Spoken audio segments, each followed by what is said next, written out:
video will show you a little bit about how to go further with scenes using the allow block filtering modes. So you'll go into scenes, and then you'll either choose a scene that you've already created, or maybe you will create a new scene. Here you can change your pattern if you want to have kind of custom patterns for your different scenes. So let's say I'm going to put in here, this is a scene maybe for my 1920s project.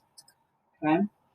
Now, if I'm looking at my allow mode, it means that everything's allowed except for any websites that I specify here that are blocked. If I block, it means everything's blocked except for any websites that I specify here. So there's a couple of different ways that you can go about adding in websites either to block or to allow. So the first one is just a base URL. So that would be something like so if you want to make sure that everything is allowed except for maybe you don't want students going to the mobmuseum.org. And, there might be sub pages on that where it's the mobmuseum.org/Al Capone. Also, maybe there's a subdomain. So maybe up in the beginning, it'll say something like mobsters.themobmuseum.com. And maybe you don't want any of those to be allowed. So you would block the entire base URL. So that would be like google.com, nationalgeographic.com, just anything that is the word or the name, .com, .org, whatever. Okay. So this would prevent students from accessing any of the subdomains or any of the pages on this entire website. Or vice versa, everything's blocked except everything that has the mobmuseum.org as its base URL. Another way you can block or allow is by subdomain. So maybe you want only to block the prohibition subdomain of this website. So like this website is fine, except they will not be able to go to prohibition.themobmuseum.com, or vice versa.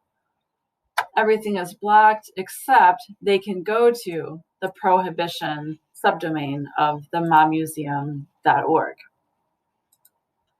Another way you can block or allow is by folder URL.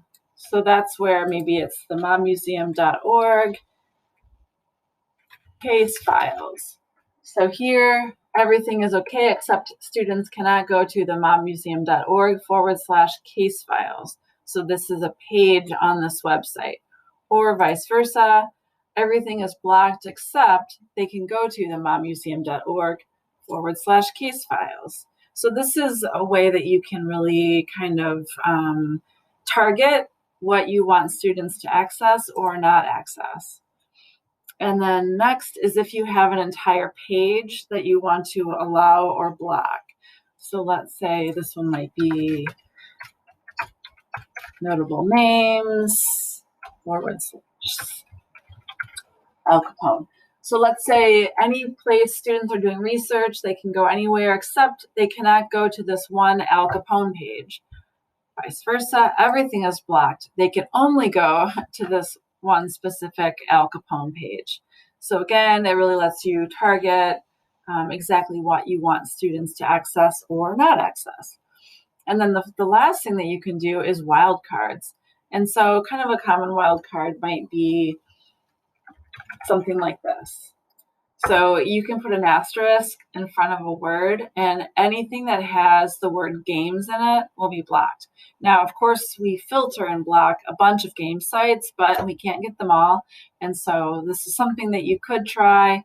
You can actually put the asterisks in front or behind. It does the same thing, basically.